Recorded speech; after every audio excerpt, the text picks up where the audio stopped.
Monsieur Diakité, j'espère que vous êtes bien reposé. Oui, Monsieur le Président. Prochainement, dès que vous sentirez la fatigue, Oui. informez le tribunal.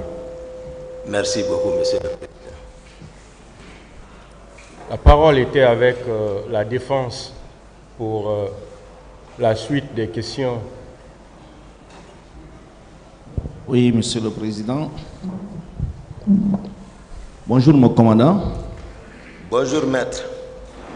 Permettez que je vous pose quelques questions de précision suite à votre exposé et les réponses ici données à plusieurs questions posées tant par le tribunal, la partie civile, le ministère public et certains confrères de la défense. Mon commandant, à la réponse à une question posée ici sur votre arrestation à Dakar, vous aviez déclaré ceci: je n'ai pas été arrêté, j'ai plutôt donné ma position. Est-ce que vous confirmez cette affirmation? J'ai répondu à cette question, maître. D'accord. Si vous aviez alors donné votre position, vous avez donné votre position à qui? J'ai répondu à cette question. Je ne pense pas que vous aviez déjà répondu à cette question, à moins que le tribunal ne me dise le contraire. Monsieur Diakité, vous répondez ou vous dites que vous ne répondez pas pour qu'on comprenne. Merci. En ce moment, le tribunal appréciera. Je crois dire ici à la barre qu'à travers mon conseiller Diawara, voilà, j'ai dit, il a donné ma position ici, et je disais que je cherchais comment rentrer en Guinée. Et c'est à travers le procureur, le juge d'instruction d'alors, qui est l'actuel procureur à la Cour suprême, Diawara, à travers un de mes conseillers également qui s'appelle Diawara, c'est à travers lui. Parce qu'à l'époque, le procureur Diawara partait à Dakar pour ses soins. Donc à travers mon conseiller Diawara, j'ai donné, voilà, mon numéro. Donc voilà. Monsieur Aboubakar Diakité, Aboubakar Sidiki Diakité, alias Toumba, pourtant ce n'est pas ce qui convient à ce qui est écrit au feuillet 2 du procès verbal de Dakar. Je peux, avec la permission du tribunal, lire le feuillet 2, numéro 2, du procès verbal de Dakar du 16 décembre 2016. Voici ce qui est dit, Monsieur le Président, honorables assesseurs. Progression des investigations. Dès réception de la pièce, nous avons mené des investigations de concert avec nos services techniques. Initialement signalé aux Almadies, M. Aboubakar Diakité, Sidiki Diakité alias Toumba, a été localisé à Ouakam, près de la Brioche Dorée. Une patrouille a été mise en place dans ces quartiers pour préciser le renseignement. Le jeudi 15 décembre, la cible est aperçue seule à bord d'un véhicule de type 4x4 Hyundai Santa Fe, immatriculé DK 8666 AY, dans une ruelle à Komiko de Ouakam. Quelques minutes plus tard, le véhicule est localisé aux alentours de la Brioche Dorée. La patrouille a vu descendre M. Aboubakar Sidiki Diakité alias Touba, qui est entré dans une maison R+3. Ne sachant pas exactement à quel étage il habite, nous avons mis en place une équipe de surveillance et une équipe d'appui du groupe d'investigation de la gendarmerie nationale pour l'appréhender à sa sortie. Aux environs de 21h30, la cible est sortie de la maison. Prise en filature, M. Diakité a stationné son véhicule près de la station Shell de Ouakam, devant une gargote où il est entré pour se restaurer. C'est en ce moment que l'équipe d'appui l'a interpellé pendant qu'il prenait tranquillement son dîner. Nous l'avons aussitôt conduit à son domicile pour lui permettre de prendre ses effets personnels avant de l'amener à l'unité où il a été entendu le 17 décembre 2016. Est-ce que vous pensez que vos propos sont en conformité avec les enquêteurs sénégalais qui déclarent ici vous avoir filé avant de vous interpeller mano militari? Oui, oui. Vous venez de dire, maître, qu'on m'a localisé. Je n'en disconviens, ce rapport est exact.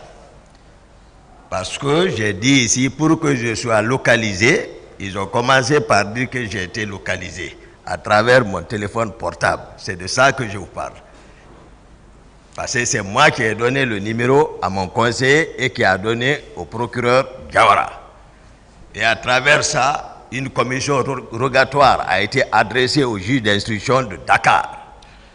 C'est à l'issue de ça que la brigade d'investigation est saisie et effectivement leur rapport est exact. Vous faites comme si c'est de façon volontaire que vous vous êtes livré à la justice.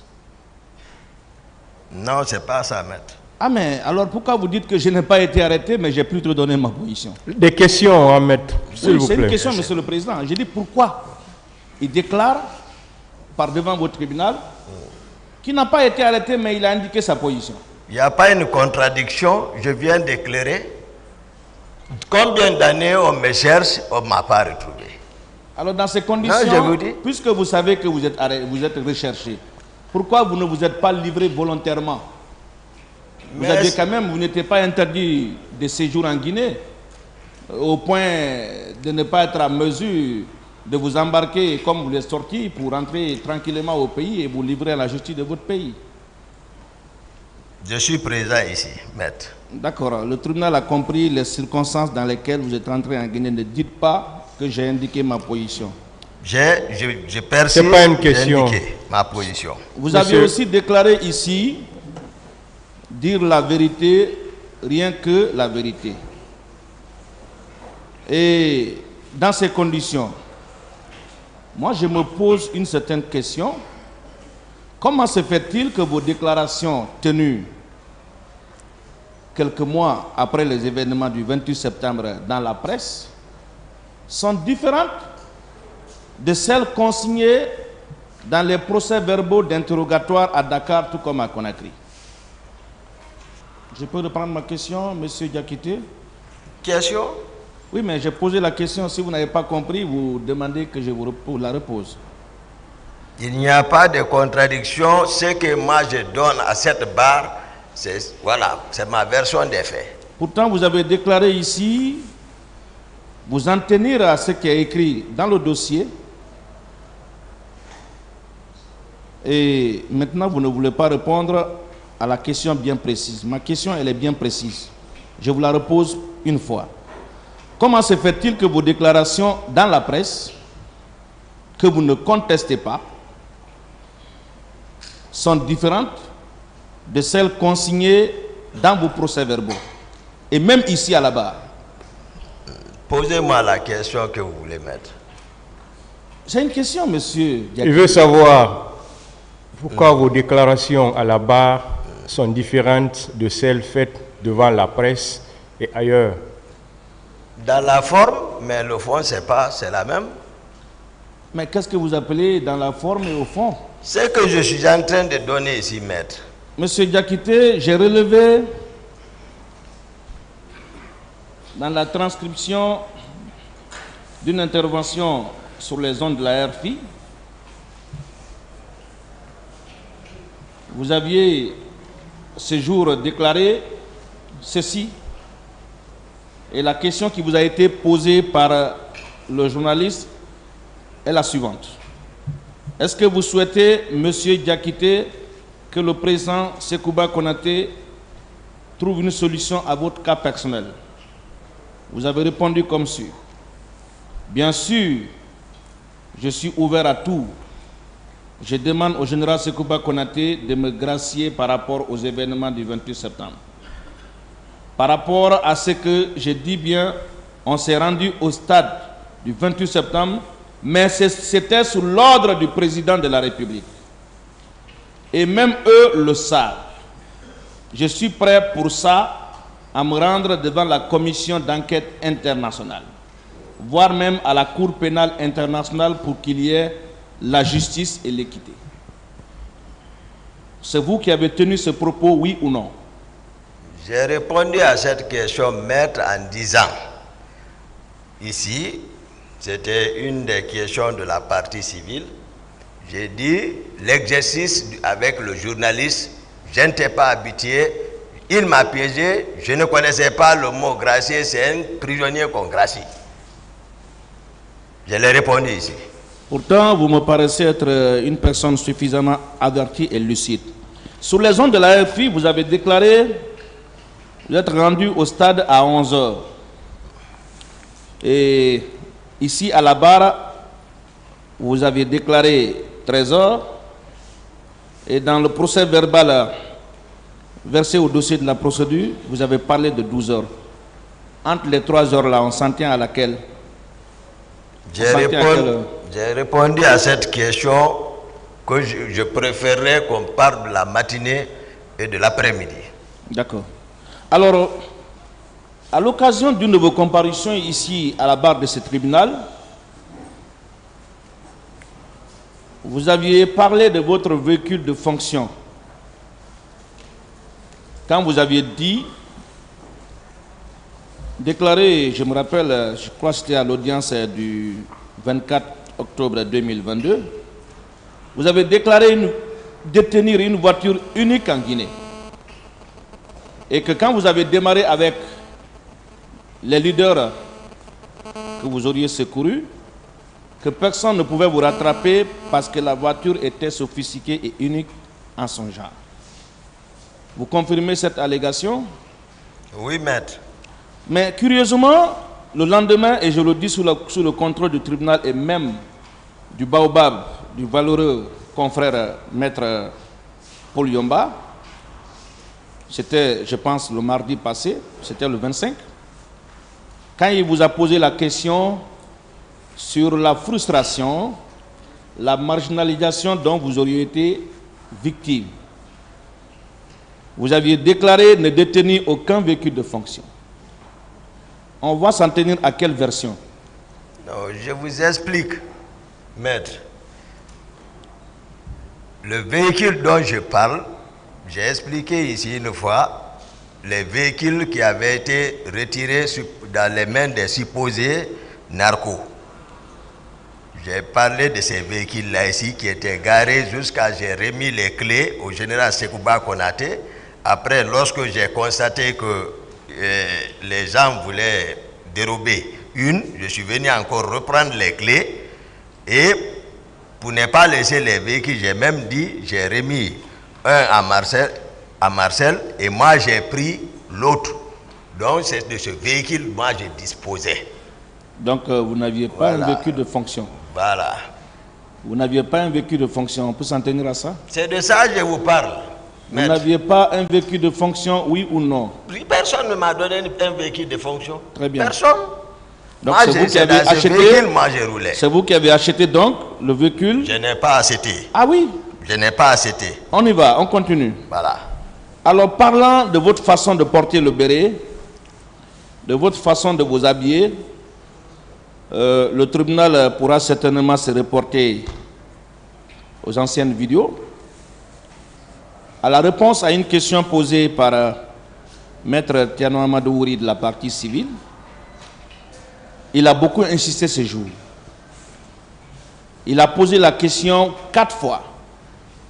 Monsieur Diakité, est-ce que dans votre effectif ou au sein du régiment de la sécurité présidentielle, il y a un élément qui vous imite dans votre façon de porter le béret? Vous aviez hésité, vous aviez réfléchi et vous avez même regardé à plusieurs reprises votre conseil pour donner la réponse suivante. Jamais, je n'ai jamais remarqué un élément de mon entourage ou en tout cas de ce régiment m'imiter dans ma façon de porter le béret. Et les jours qui ont suivi, et même hier, Vous avez aussi déclaré que M. Marcel avait l'habitude de vous imiter. Alors, entre les deux versions, à laquelle on doit s'en tenir? À quelle version on doit s'en tenir? Je vais vous répondre. Oui, j'attends votre réponse. J'ai dit ici, à la barre, que ça a été même l'objet d'interdiction par les autorités à ce que les gens arrêtent de porter le béret comme moi. Donc, ça c'est la réponse. Et je pense que je ne vois pas à quoi ces questions-là servent dans le dossier. Ramenez-moi dans les PV. Je vais vous dire pourquoi ça a un lien avec le dossier. Vous êtes en train de dégager votre responsabilité au motif que les gens ont dû vous confondre au capitaine Marcel Guilabogui, parce qu'il avait la même façon de porter le béret que vous. Les gens ont dû vous confondre, c'est ce que vous avez déclaré ici. Moi, j'ai envie de savoir la version, n'est-ce pas, qu'on peut retenir à la barre de ce tribunal. Entre la version selon laquelle jamais j'ai remarqué dans mon entourage un élément porter le béret comme moi. Marcel portait le béret de la même manière que moi et m'imitait. On doit s'en tenir à quelle version, M. Diakité? Pas que Marcel seul. Marcel portait le béret de la même sorte. Même Jaco. Donc, j'ai décrit. Vous rétractez la réponse que vous aviez donnée à la question posée par Maître Tierno Amadououri. Ça existe, hein? Et c'est disponible même en ligne. Donc, vous êtes d'accord et vous confirmez ici devant ce tribunal que jamais vous n'avez déclaré à la barre de ce tribunal que quelqu'un de votre entourage vous imitait dans votre façon de porter le béret. On peut même présenter des preuves ici. Moi, je ne parle pas de preuves. Je pose une question bien précise. Je veux une réponse précise. J'ai répondu à cette question. Ce n'est pas répondu. Je ne réponds pas. Posez d'autres questions, maître. Le tribunal en tirera toutes les conséquences. Toumba le Saint. Pas de qualificatif, s'il vous plaît. Monsieur le Président, pas de qualificatif. Monsieur le Président, je pars de ce qu'il a déclaré. Non, pas de qualificatif. Je n'invente rien, Monsieur le Président. Non, pas de qualificatif. S'il vous plaît. On ne peut pas aussi prendre les propos de l'accusé pour le qualifier tel? S'il vous plaît, maître, je vous le dis, pas de qualificatif. Je m'en remets à votre sagesse. Voilà. J'ai ici en face de moi des procès-verbaux vous concernant. Un premier procès-verbal établi à Dakar le 16 décembre 2016 par la section recherche de la gendarmerie nationale de Dakar et un autre procès-verbal d'interrogatoire du 23 mars 2017 devant le pôle de l'instruction en charge du dossier des événements du 28 septembre. Est-ce que vous confirmez avoir été entendu à la gendarmerie section recherche de Dakar? J'ai répondu à cette question ici. Est-ce que vous reconnaissez avoir signé un procès-verbal ou des procès-verbaux à Dakar? J'ai répondu à cette question. Moi, je n'ai pas entendu la réponse à cette question. Je le dis sous le contrôle du tribunal. Est-ce que vous reconnaissez alors votre signature? Faites-moi voir. Voilà. Vous regardez sur toutes les pages. Est-ce que c'est votre signature, ça?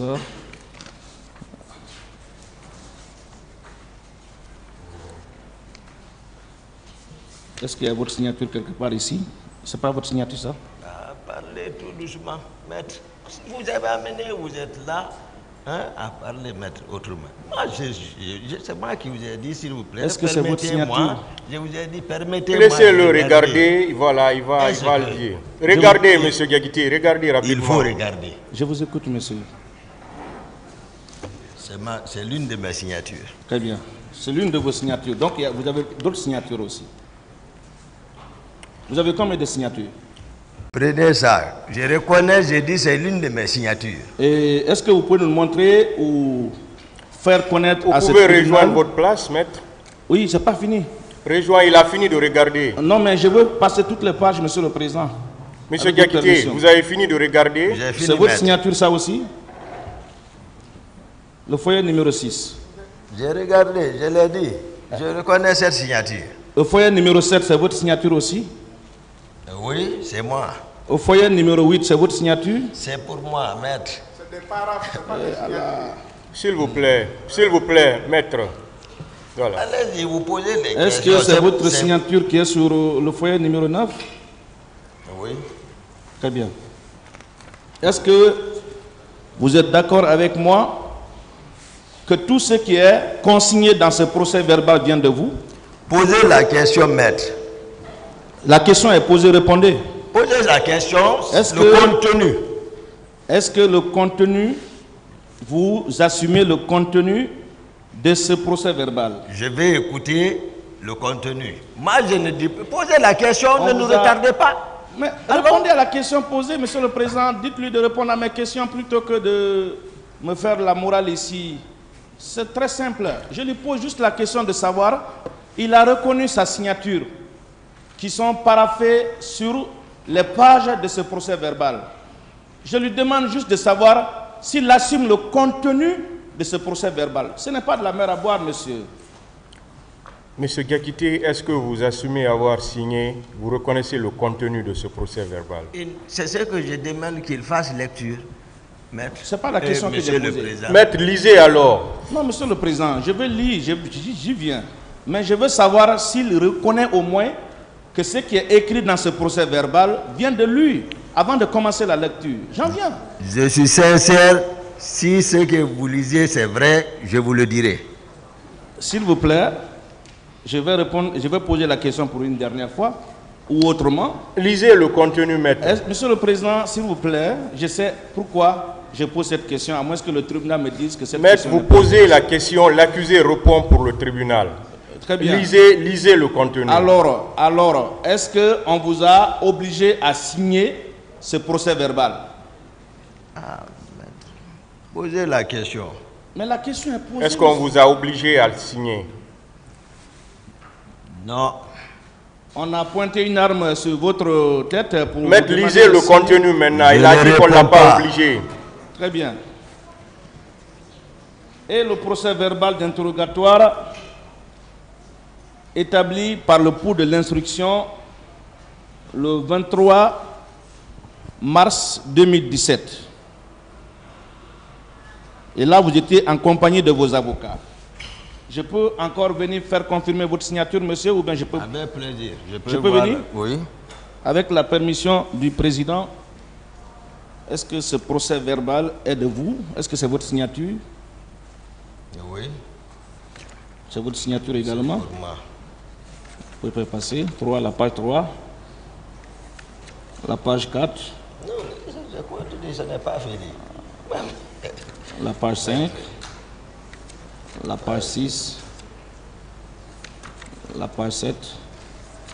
La page 8.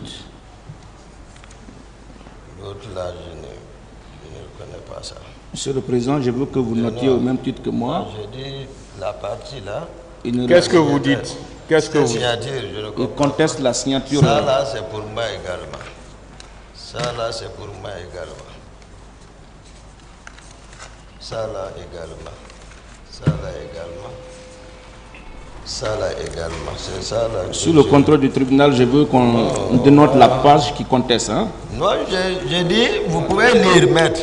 Tout le reste, hein, c'est la signature. Bon, je ne sais pas si c'est pour elle. Bon, je ne sais pas. Il n'a qu'à lire le contenu, puisque j'ai reconnu la plupart. Donc, devant le tribunal, on est d'accord que ce n'est pas votre signature approuvée. Non, maître, attendez. Mais faites- Laissez-le vous êtes- parler, maître.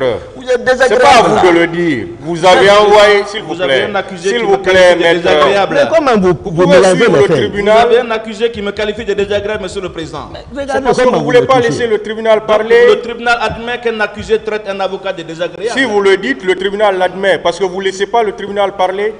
Le tribunal veut intervenir, mais vous ne voulez pas qu'il parle. Voilà. Parlez, parce que vous ne voulez pas que le tribunal parle. Le tribunal vous suit alors. Vous êtes en train de cautionner un manque de respect à l'égard des avocats, c'est pas bien. Ah oui. Je le retire, maître. Je ne peux pas Je le retire. S'il vous plaît. Un avocat de désagréable et le tribunal cautionne. C'est dommage. Je le regrette vivement. S'il vous plaît, Je le regrette. Je le retire, maître. s'il vous plaît, Je le regrette. il faudrait que chacun comprenne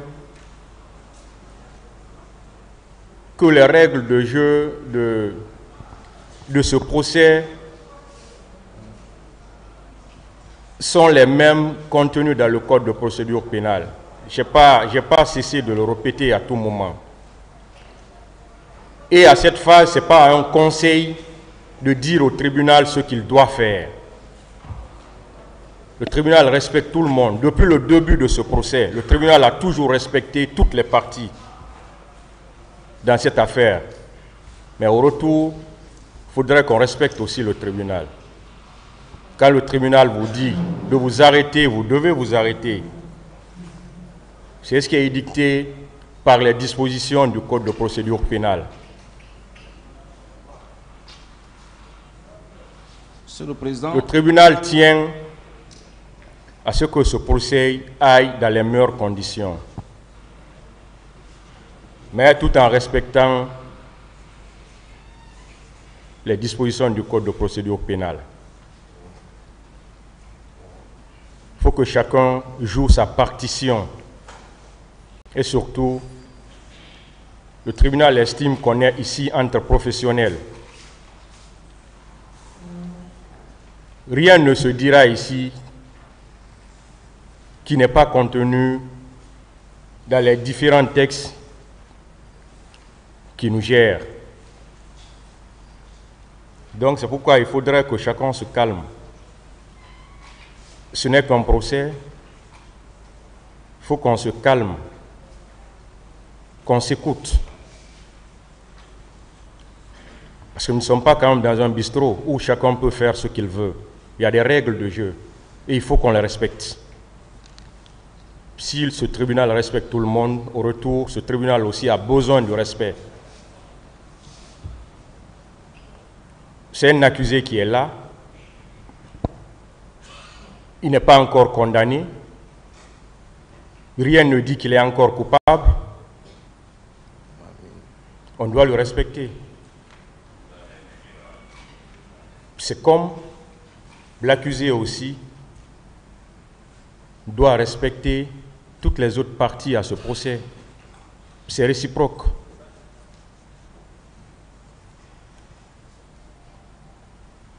Donc, une fois de plus, il faut qu'on respecte ce tribunal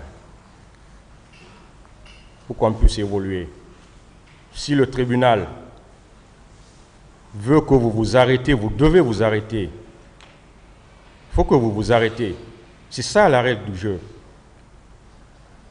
Parce qu'il est clair que c'est le président qui a la police de cette audience et c'est lui qui a la direction des débats. Donc quand il dit de vous arrêter, vous devez vous arrêter.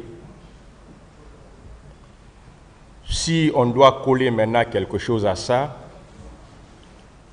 ça tout le monde appréciera parce que l'audience est publique. C'est pourquoi c'est permis à tout le monde de suivre l'audience. Parce que quand on est en train de juger, le public aussi nous juge à travers notre façon de faire. Donc, une fois de plus, il faut qu'on se respecte. Et il faut qu'on respecte les règles qui gèrent ce procès. Monsieur Maître, vous avez la parole pour continuer les questions. Monsieur le Président, je suis respectueux du tribunal. Vous avez la parole, vous n'avez pas à discuter ce que le tribunal a dit. Je ne discute pas, Monsieur le Président. Vous avez la parole pour poser des questions. Si vous ne voulez pas que nous aiguissions dans cette salle, vous pouvez le dire, Monsieur le Président. Mais je comprends honnêtement un manque de respect à l'égard des avocats de la défense. Ça, je ne peux pas tolérer. Je ne peux pas admettre cela, Monsieur le Président. Monsieur le Président. Ça, ce n'est pas du tout normal. Je ne l'admets pas du tout. Pas du tout. Bien, nous avons la parole. Nous avons la parole. Là déjà. Le ministère public a déjà la parole. Le président. Le ministère public a déjà la parole. On ne discute pas, hein. Vous savez, moi je ne discute pas avec vous. Bien. Mais si vous continuez comme ça, je serai obligé de vous dire de laisser la salle. Hein. Si vous continuez comme ça. Si vous continuez comme ça, je serai obligé de vous dire de quitter la salle. Jusqu'à preuve du contraire, j'ai la police de l'audience encore. Allez-y. Bien, Monsieur le Président, le ministère public voudrait dire il faut qu'on fasse très attention. Il faut qu'on soigne nos langages. Depuis le début de ce procès, il y a eu beaucoup de rappels, aussi bien par votre tribunal que par le bâtonnier. Mais nous avons l'impression, Monsieur le Président, que jusqu'ici, la défense n'arrive pas à comprendre. Et pourtant, vous avez lu les dispositions de l'article 400. Tout le monde a entendu et tout le monde a compris que c'est vous qui avez la pousse de l'audience. Il faudrait bien que toutes les parties à ce procès-là acceptent de respecter le tribunal. C'est tout le monde entier qui est en train de suivre ce procès-là. Il faudrait bien qu'avec nos façons de faire, Monsieur le Président, que les gens comprennent que ceux-là qui sont dans cette salle, ceux-là qui prennent part à ce procès, ont vraiment de la maturité. Si moi j'entends dire que le tribunal est en train de cautionner le non-respect de la défense, Monsieur le Président, ce langage-là ne doit pas être adressé au tribunal. Il faut qu'on accepte. Nous sommes ici, Monsieur le Président, nous sommes entre professionnels. Il faut que chacun accepte de jouer de façon loyale sa partition. Nous avons tous intérêt à ce que ce tribunal-là soit respecté. Si ce n'est pas le cas, je me dis que ça va donner l'impression comme si on est dans une foire d'empoigne, alors que ce n'est pas le cas. On n'est pas dans un cirque. Ici, on est dans un sanctuaire. Il faudrait bien que chacun accepte de se soumettre aux règles du jeu qui sont suffisamment contenues dans le code de procédure pénale. Je vous remercie. Je vous remercie. La police de l'audience, article 400. Le président a la police de l'audience et la direction des débats. Il rejette tout ce qui tendrait à compromettre leur dignité ou à les prolonger sans donner lieu d'espérer plus de certitude dans les résultats. Ça, c'est connu, Monsieur le Président. Ce n'est pas notre premier procès, nous qui sommes là. Il n'y a pas de pouvoir non plus sans limite. Les droits de la défense, à mon avis, sont sacrés. Mais j'avoue, sincèrement, et ça n'engage que moi, nous avons des difficultés. Moi, personnellement, j'ai des difficultés. Je crois que M. Pépé aussi l'a remarqué ce matin. Nous avons décidé de nous conformer en avocat respectueux de la déontologie. Mais Monsieur le Président, ce sont nos clients qui sont en prison. Le soir, chacun de nous va rentrer. Nous allons laisser nos clients là entre les mains de la justice. Si nous n'avons pas la liberté, conformément à la loi, c'est difficile. Mais j'ai remarqué que chaque fois que la défense prend la parole, vraiment, il y a une certaine... nous sommes souvent interrompus, on nous retire la parole, on demande là. Ça amène l'application de l'article 400? Je ne pense pas. Monsieur le Président, nous voulons compter sur vous. Nous voulons compter sur vous. Vous avez la direction des débats, vous avez la police de l'audience, vous avez tous les pouvoirs. Mais c'est le pouvoir qui arrête le pouvoir. Les droits de la défense aussi méritent d'être respectés. Je vous remercie. Oui. Monsieur le Président. La partie civile. Ouais. Je voulais ajouter un seul mot. Attendez. Un seul mot, c'est à l'endroit du ministère public. Nous savons que naturellement, le parquet veille à l'application de la loi. Vous avez entendu tout à l'heure, contrairement à ce que vous avez fait, le parquet s'attaque à la défense, sans rien dire en ce qui concerne l'accusé. Il faut aussi dire à l'accusé de respecter les avocats. Ce propos doit aussi venir du parquet, parce qu'il veille à l'application de la loi. On doit être équitable. Ce n'est pas que la défense qui passe à côté. L'accusé aussi passe à côté. Il ne doit pas dire à un avocat qu'il est désagréable. Cela devait venir du parquet. C'est ce que je dénonce, Monsieur le Président. Je vous remercie. Merci, Monsieur le Président. La partie civile a la parole. Non, attendez. Allez-y. Merci. Le dernier, alors. Merci, Monsieur le Président. Moi, je voudrais dire que dans ce dossier, on est tous là pour que justice soit rendue. Et nous savons que chacun joue son rôle. Le parquet, les avocats. Et dans cette Monsieur le Président, je dis que nous avons toujours œuvré à ce que nos clients et nous-mêmes soient traités au même type d'égalité que les autres. On ne cherche pas à ce que ces débats s'arrêtent. Bien au contraire. Notre vœu, notre souhait est de voir ce procès continuer et dans les règles de l'art.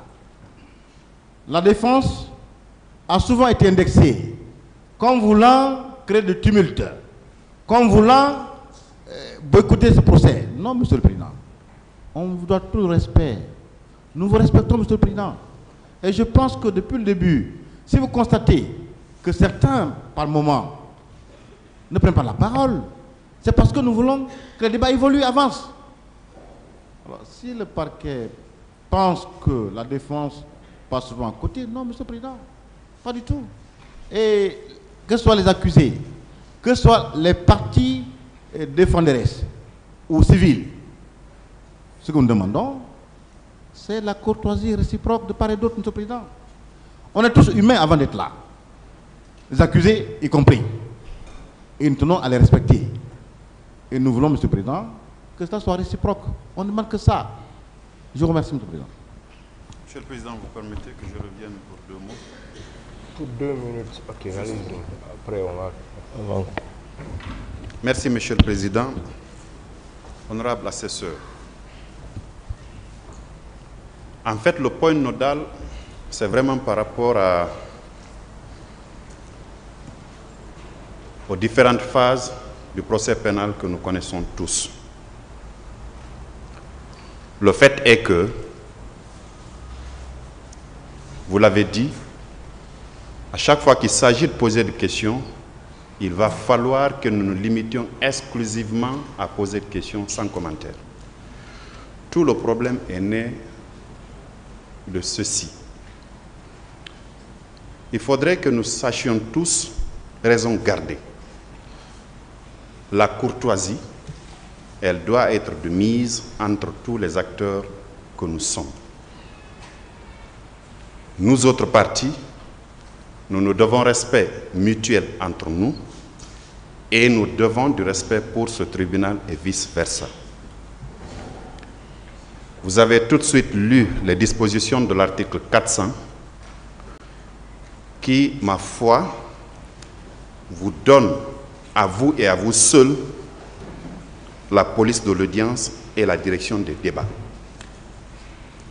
C'est donc sur la base de cette disposition que vous donnez la parole à nous autres partis et vous nous la retirez quand ce que nous disons ne cadre pas avec l'actualité du moment. Il s'agit bien de poser des questions et bien que les avocats de la défense, les parquetiers que nous sommes et les parties civiles, les avocats de la partie civile, que nous nous focalisions uniquement sur cela. Quand il s'agit de développer autre chose, nous, côté ministère public, nous avons des réquisitions à présenter. Le moment viendra où nous ferons nos commentaires. Il en est de même pour les autres parties qui vont plaider devant cette juridiction. Et donc, je dis que cette disposition, vous ne la partagez pas avec nous autres. Vous êtes le président. C'est la loi qui vous confère cette attribution légale-là, et donc vous devez l'exercer en toute plénitude. Nous sommes partis, bien qu'étant partie principale à ce procès, mais nous sommes partis. Il vous est arrivé de nous retirer la parole, il vous est arrivé de nous demander de nous taire, il m'est même arrivé de retirer un propos qui n'était pas bien approprié par rapport à une discussion que nous avons eue préalablement. Donc, que les uns et les autres sachent raison garder, que nous respections tous la volonté de la législature à l'article qui vous a donné plein pouvoir à l'article 400 par rapport à la direction de la police de l'audience et à la direction des débats. Je vous remercie. Oui. Je vous remercie, Monsieur le Président. Je prends la parole parce que la question concerne un avocat. Lorsqu'un accusé prononce des propos déplacés à l'égard d'un avocat, quel que soit le bord qu'occupe cet avocat, ça interpelle tous les avocats. C'est pourquoi je prends la parole.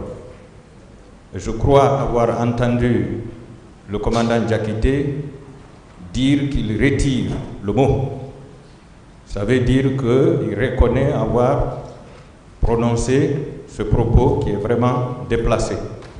Je voudrais l'informer que ici, ce sont les avocats qui doivent retirer et les accusés doivent tout simplement présenter des excuses.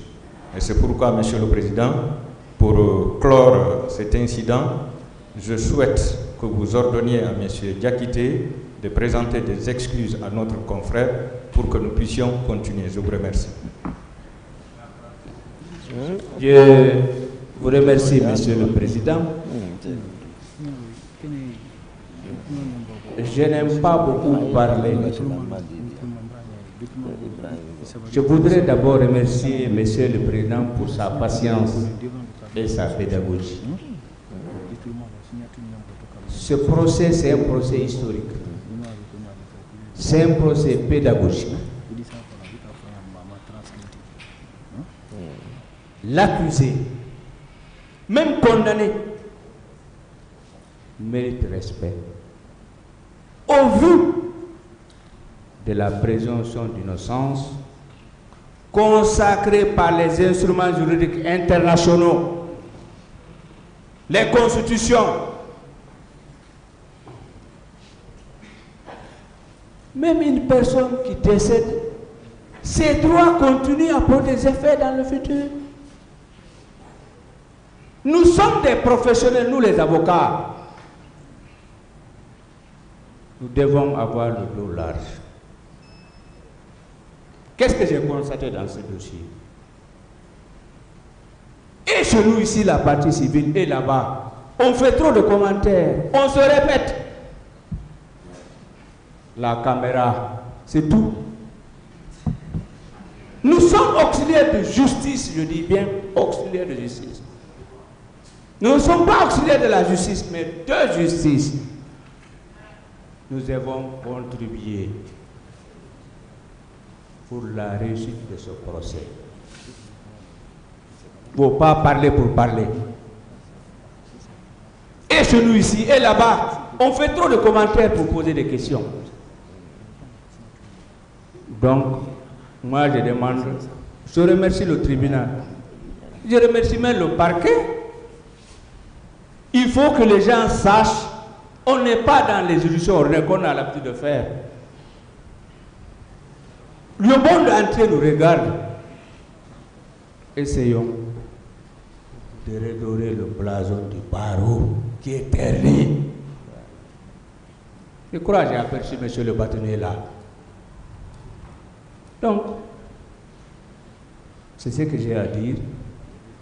Je demande à chaque confrère de poser des questions. Nous sommes dans la phase des questions. Au moment des plaidoiries, on a l'attitude de tout dire.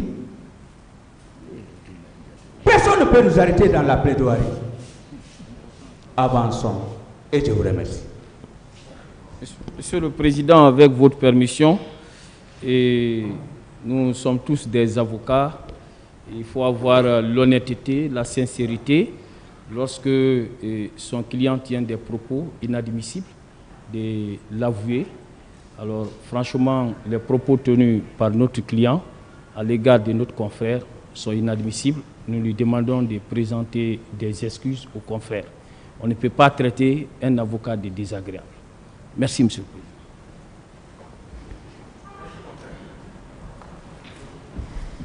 Monsieur le Président, nous sommes dans le temple de tennis, le temple de l'excellence.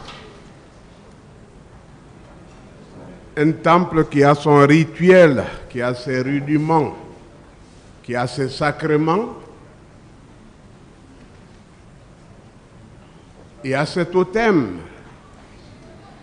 Et c'est pourquoi nous marchons tous comme sur des œufs.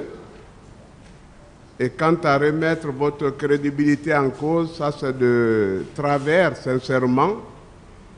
Parce que le moment sera venu de parler de ce que vous incarnez, de l'adhésion collective qu'il y a quant à cette formation, parquet et siège confondus. La plaidoirie le révélera. Moi, je pense que le temple que nous occupons, c'est pour nous une ère de jeu, mais un jeu coordonné, un jeu couronné par le respect des textes de loi que vous observez. La justice est un art, la justice est un jeu, la justice est aussi un sacrifice. Il faut que dans cet exercice-là, en jouant, qu'on accepte de se tacler et que cela ne soit que boutade. Mais si ça touche des sensibilités et que l'intéressé ne veuille pas se prêter à ce jeu, il n'y a qu'à présenter des excuses. Maître Lama est un avocat, sincèrement, que nous respectons sérieusement. Et s'il pense avoir été écorché, c'est d'ailleurs à quoi nous adhérons, désagréable procède de désagrément. Alors, les questions qu'il reçoit aussi sont parfois désagréables, mais ça ne lui donne pas matière à qualifier le confrère comme tel. Nous présentons les excuses de que cet incident, sincèrement, passe. Nous demandons à notre confrère de bien vouloir les accepter et que le cours normal de la procédure se suive, quoi. Je vous remercie, Monsieur le Président.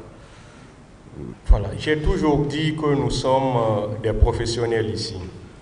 Quand je dis ce mot, je ne le dis pas pour le dire, simplement.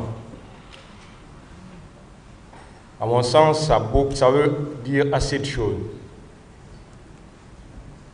Ah, je pensais qu'à cette audience, tout le monde allait comprendre qu'on a affaire à des profanes, les accusés qui vont défiler devant ce tribunal et les victimes qui viendront, les éventuels témoins qui seront là, ce sont des profanes. Et nous, professionnels, il faut qu'on les comprenne.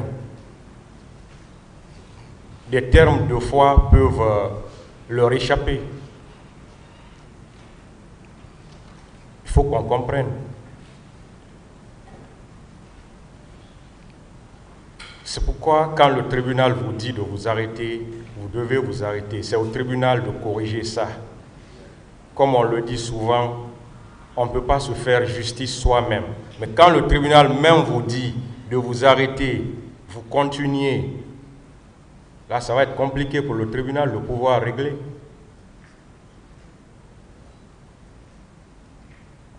Donc, une fois de plus, nous sommes des professionnels.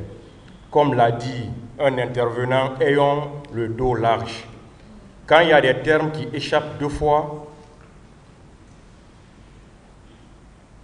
on peut corriger et puis passer. Ça n'appelle pas forcément un incident. Nous sommes des professionnels de droit. Nous savons qu'il y a des termes qui sont offensants, qui sont même de fois injurieux. Mais les profanes ne le savent pas. Ils peuvent dire des termes de foi, ils pensent que c'est normal, parce qu'ils ne connaissent pas la signification juridique de ces mots. Donc c'est pourquoi il faudrait qu'on ait le dos large. Ça ne veut pas dire que les accusés aussi doivent parler comme ils veulent. Ils doivent comprendre également qu'ils sont ailleurs. Ils sont à un endroit où ils ne doivent pas tout dire. Ils doivent réfléchir plusieurs fois avant de prononcer un mot. Donc, une fois de plus, que chacun ait le dos large. Et surtout, ce tribunal, comprenez qu'il n'est qu'un arbitre. Il n'est qu'un arbitre. Il n'est pas dans le match, il n'est pas l'adversaire de quelqu'un. Parce qu'à partir du moment où il va devenir adversaire de quelqu'un, c'est fini, il ne peut plus continuer. Donc ce tribunal-là est un arbitre, en tout cas jusqu'à preuve du contraire. Le jour où ce tribunal même va comprendre qu'il ne peut plus être arbitre, il ne va pas attendre que les parties même le soulèvent. Il va quitter de lui-même.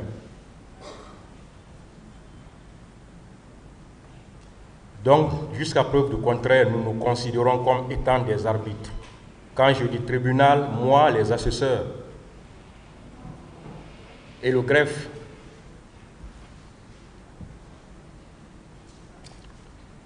Et comprenez également, pour toutes les parties, que ce tribunal a les prérogatives d'arrêter quiconque et à n'importe quel moment. Il faudra que vous compreniez ça. On peut arrêter tout le monde, à tout moment. Parce qu'on ne le fait pas comme ça. Dès que le tribunal sent quelque chose, il peut arrêter n'importe qui. Donc, ne voyez pas cela comme étant un musellement ou comme étant un empêchement. Ça, il faut qu'on le comprenne également. Monsieur Gakité. Oui, Monsieur le Président. Voilà. Vous devez respecter toutes les parties dans cette affaire. Merci, Monsieur le Président. Les conseils des accusés, des autres accusés, parce que vous-même vous êtes accusé. Oui. Les conseils des parties civiles. Oui. Les représentants du ministère public. Oui. Et le tribunal proprement dit. Oui, merci. Donc, à ce titre, oui, monsieur, vous allez présenter des excuses à maître...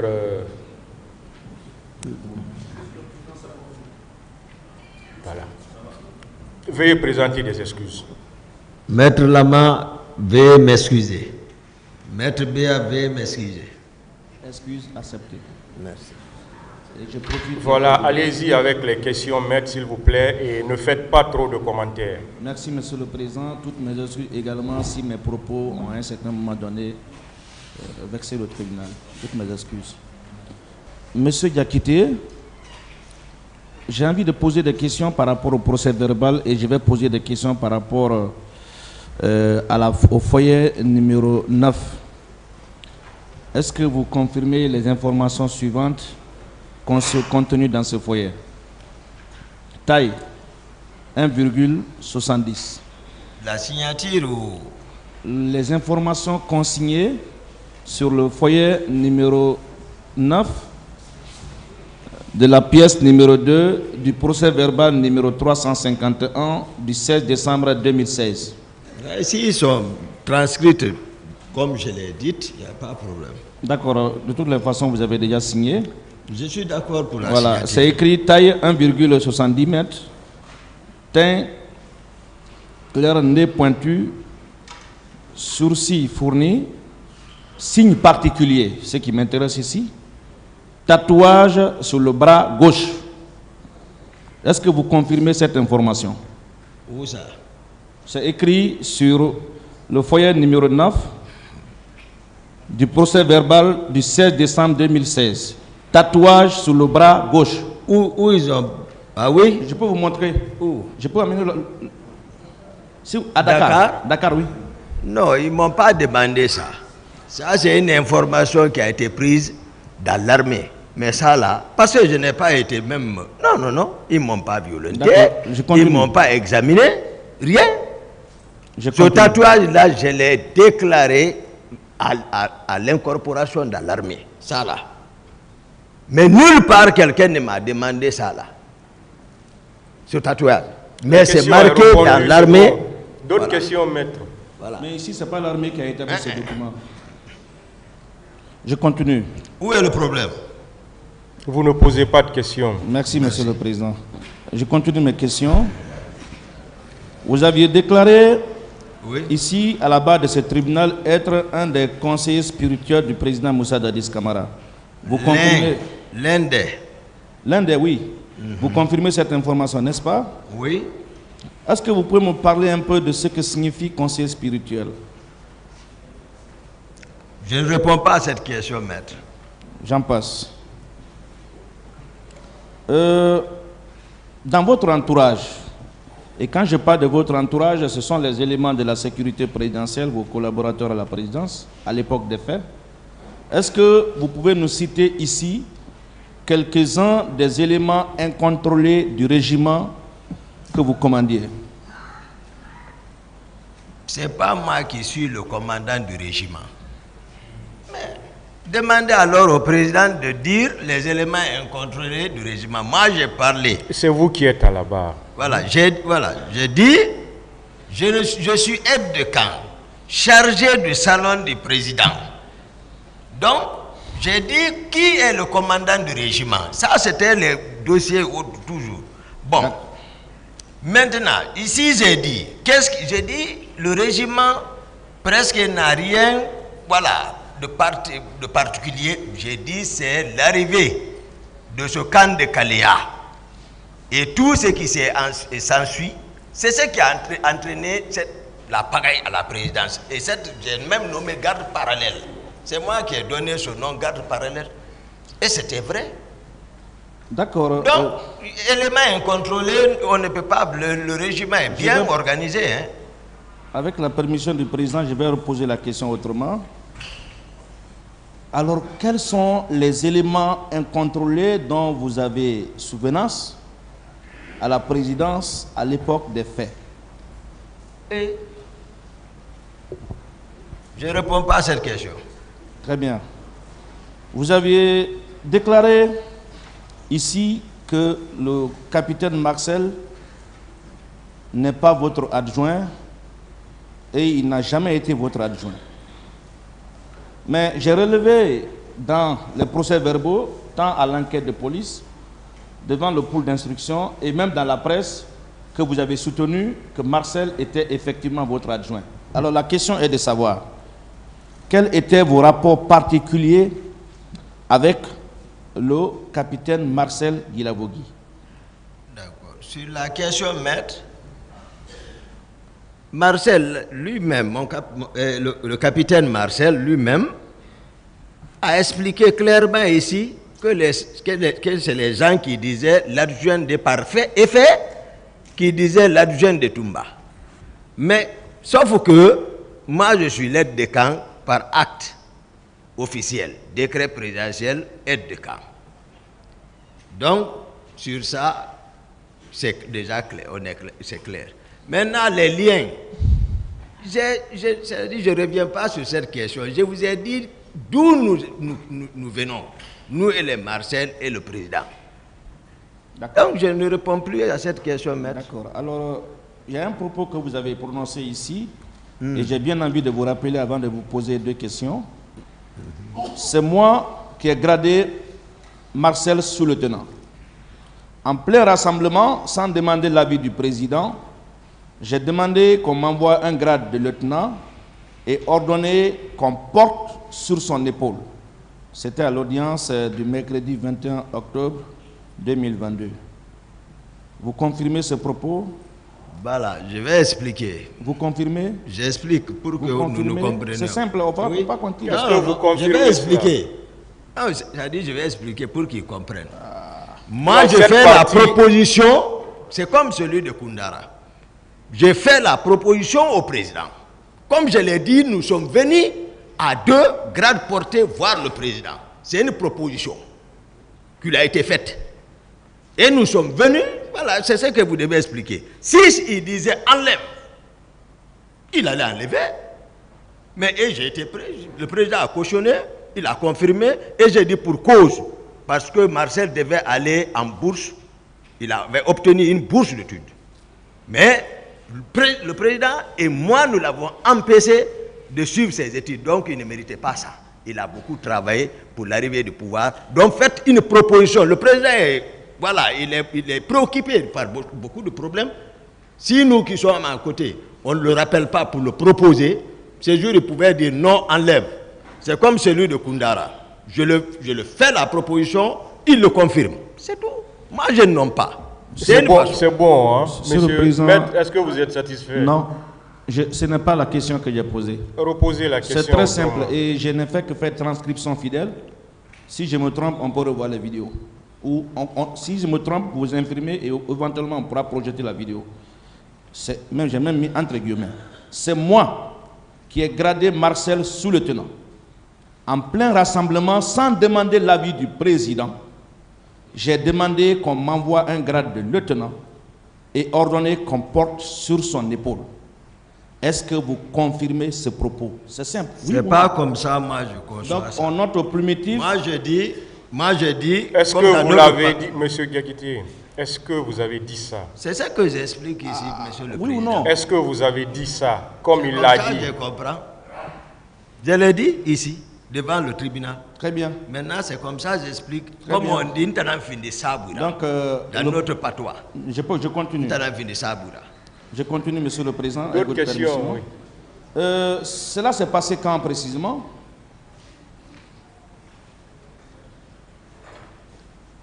Quand est-ce que vous avez fait cela, monsieur Diakité? Est-ce que je ne me rappelle pas de ça, maître? Aviez-vous la qualité de le faire? C'est ce que j'ai détaillé pour ne pas qu'on retarde sur ça. Aviez-vous la qualité de le faire? C'est pour ça que j'ai expliqué, pour que nous comprenions dans quel sens. Répondez à la question. Aviez-vous la qualité de le faire? J'ai la qualité. Très bien. Qu'il nous soit donné acte que l'accusé déclare avoir eu la qualité de le faire. Donc vous confirmez, est-ce que vous confirmez ainsi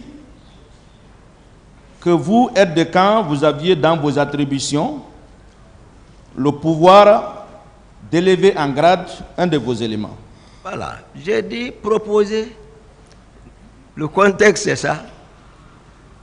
Moi, j'ai fait une proposition. C'est de ça que moi, je vous explique. Parce que vous n'étiez pas, personne ne sait comment nous sommes venus au pouvoir. J'ai expliqué pourquoi. Pourquoi le président, alors, ne l'a pas dit ces jours, enlève. Et j'ai même expliqué, j'ai dit, le colonel Pivi et le colonel Salphonse l'ont dit d'enlever. C'est pour cela que je suis parti le chercher, venir chez le président, le trouver dans la chambre pour dire au président, il faut conseiller le colonel parce que j'ai dit à Marcel de porter grade sous-lieutenant, je l'ai dit ici. Le président dit, ils sont qui? On a déjà entendu tout ça. Moi, j'ai posé une question qui n'est malheureusement pas répondue, mais je continue. Alors, nous sommes en train de déplorer ici l'indiscipline de l'armée, le désordre qu'il y avait d'après vous. Est-ce que ce désordre, cette indiscipline qu'on a tous dénoncée ici, n'a pas commencé là? Oui, où vous, aide de camp, vous vous êtes permis de porter un grade de sous-lieutenant sur les épaules d'un élément de la sécurité présidentielle sans avoir obtenu au préalable l'avis du président de la République. Est-ce que c'est pas par là que le désordre a commencé au sein du régiment? Le président même disait, même à la radio, que personne ne peut contrôler l'armée. Avant même, ça c'est, voilà, tout le monde là, que personne ne pouvait contrôler l'armée. Ne m'accusez pas, voilà, c'est que... Voilà, mon éducation ne me permet pas ça. D'accord, le tribunal appréciera. Au moment venu, nous allons exploiter ces réponses. Vous avez aussi déclaré ce propos, je veux savoir si vous le confirmez ou pas. J'ai dit à mon chauffeur, marque sur lui, Marcel. Heureusement que la population est intervenue. J'ai menacé de casser le bras de Marcel. Oui. Vous confirmez ce propos? Je confirme. Très bien. Est-ce que, normal, qu'un aide de camp tienne des propos de ce genre? Et moi, vous n'étiez pas présent là où nous étions. C'est ça, c'est pour cela que vous parlez ça. Je ne réponds pas à cette question. Nous, on parle de terrain. Le terrain commande le combattant. Ça, c'est jargon militaire. Je m'en tiens à votre réponse. N'est-ce pas la preuve? N'est-ce pas la preuve que vous êtes un militaire modèle? Maître, posez les questions par rapport à sa PV. C'est une question bien précise. Ne me faites pas la morale. Si vous n'avez pas de réponse, dites-moi. Répondez. Non. Vous êtes un militaire modèle, donc, c'est ça? Moderne? Oui, un modèle, une référence. Un modèle? Oui. Non. Très bien. Que cette réponse soit consignée au primitif. Est-ce que ces propos de ce genre, ces velléités entraient dans vos prérogatives d'aide de camp du président Moussa Dadis Camara? D'être aide de camp? Vous aviez déclaré avoir ordonné à votre chauffeur de marcher sur Marcel. J'ai écouté ça. Vous aviez menacé de casser son bras. J'ai écouté ça. Alors moi j'ai envie de savoir si cela entrait dans vos prérogatives d'aide de camp. Dans vos attributions, dans vos missions. Et moi j'ai expliqué ici, peut-être tout le monde a compris le contexte. Est-ce que ça faisait partie de vos attributions? L'attribution d'un aide de camp est bien précise. Moi, je veux savoir. Ça ne fait pas partie de mes attributions. Très bien. Voilà. Très bien, une bonne réponse et je continue. Voilà. Vous savez, vous avez aussi déclaré ici que M. Mohamed Condé, alias Escobar, était le commandant du salon. Vous confirmez cette information? Oui. Alors vous, en tant qu'aide de camp, vous avez aussi déclaré ici, je le dis sous le contrôle du tribunal, que votre responsabilité se limitait seulement qu'au salon. Posez la question. Alors la question est de savoir si votre responsabilité allait au-delà du salon. L'aide de camp, c'est ce que j'ai répondu à cette question. Ce qui est relatif à mes prérogatives. J'ai plusieurs fois répondu ça, maître. Voilà. Maintenant, ce que je ne comprends pas, vous dites que c'est pas si le lieutenant ou capitaine Mohamed Condé alias Escobar était le commandant du salon. Et vous, à l'époque des faits, vous n'étiez que lieutenant. Mais comment se fait-il que le capitaine Marcel vous appelait commandant? Maître, je vous ai dit comment nous sommes venus au pouvoir, j'ai détaillé. Si vous ne voulez pas vous en tenir au contexte, comment le pouvoir a été préparé, comment on est venu au pouvoir. Vous qualifiez donc le pouvoir comme si c'était un pouvoir légalement acquis, mais tout ce qui se passe était illégal. C'est ça, dans le pouvoir là. Vous n'êtes pas le commandant non, du salon. Non, je vous le dis, parce qu'il ne répondait pas à une norme juridique. C'est pas ma question. Voilà, c'est la question. Non, ne me dites pas. Monsieur le Président, vous voyez. Voilà, voilà. Monsieur le Président, je repose ma question. Maintenant, demandez au capitaine Marcel pourquoi il m'appelait commandant. Pour le moment, c'est vous qui êtes là-bas. Il a répondu ici et je ne réponds pas. Pour le moment, c'est vous qui êtes là. Je repose ma question pour une Je ne réponds pas. C'est quand même curieux. Je vais poser même si vous ne répondez pas. Merci. Ouais.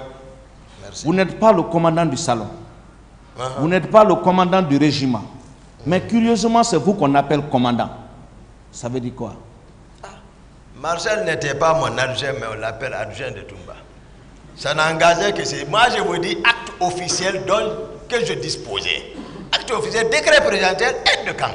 Il n'était pas votre adjoint. Il n'a qu'à présenter un acte. Il n'était pas votre adjoint, mais dans les procès verbaux, vous dites qu'il était. J'ai dit, J'ai dit. Est-ce que vous confirmez ici que les événements du 3 décembre 2009 étaient la conséquence de ceux du 28 septembre de la même année? Mais je confirme ou je ne confirme pas, c'est très simple. Je confirme, très je bien. l'ai dit ici. C'est bon. Et j'ai constaté dans votre narration des faits, peut-être que vous allez me corriger, que c'est sans remords, avec fierté que vous avez exécuté Makambo et tenté d'attenter à la vie du président Moussa Dadis Camara. Est-ce que je me trompe? Je l'ai dit ici. Est-ce que je me trompe? J'ai dit, je l'ai dit ici. Est-ce que je me trompe? Il dit qu'il l'a dit. D'accord. Où est le problème? N'est-ce pas ce que vous aviez fait le 28 septembre 2009? Hein?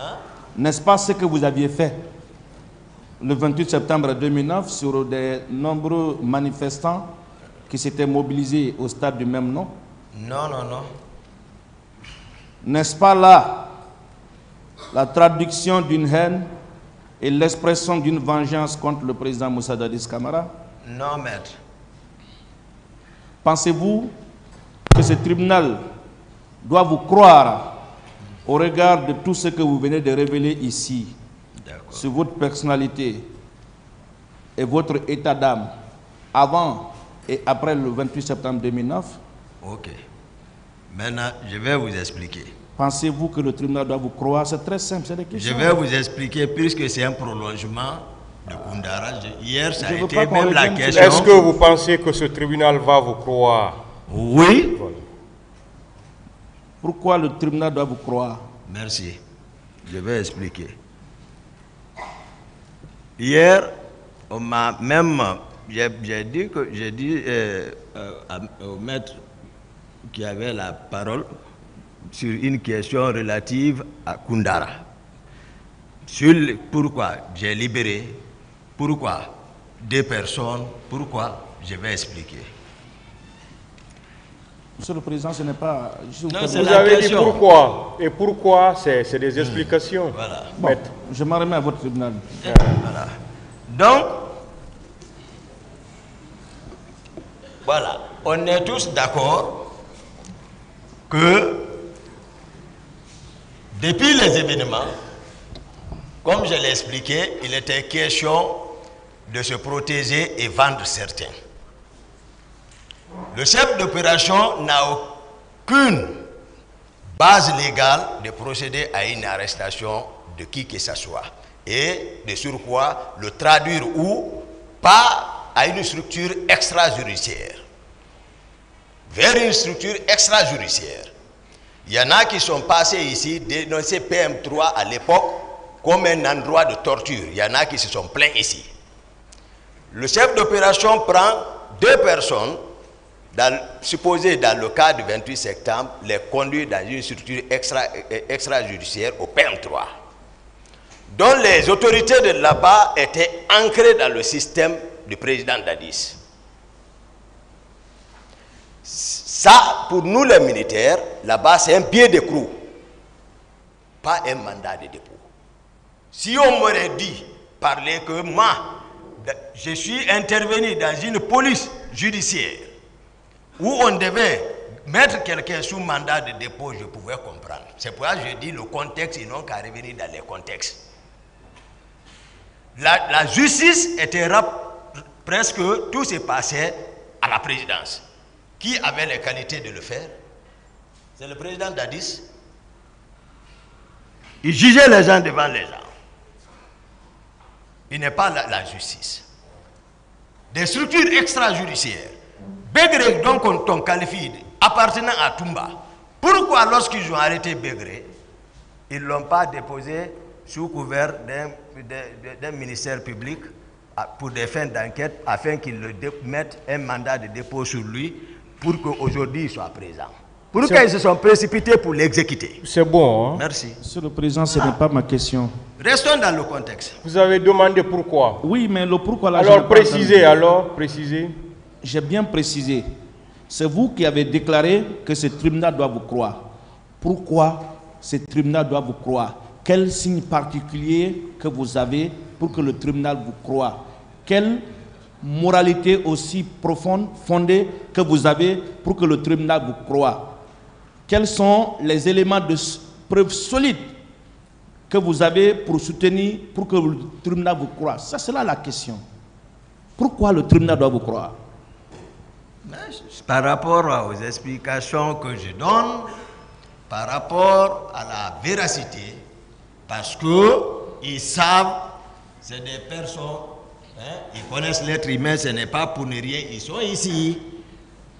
Ils ont l'expérience, ils ont vécu beaucoup de choses, ils savent, c'est des psychologues, ils savent qui ment, qui ne ment pas. Moi, je donne ma version des faits. Voilà. Mon confrère Samori vous a rappelé, quand il est passé, que ça sera votre parole contre celle des autres accusés. Et que votre parole n'est pas une parole d'évangile. Moi, j'ai bien envie que vous aidiez ce public et ce tribunal à vous croire. Pourquoi ce tribunal doit vous croire? Il a répondu à ça, maître. Je vous remercie, Monsieur le Président. Je vous remercie.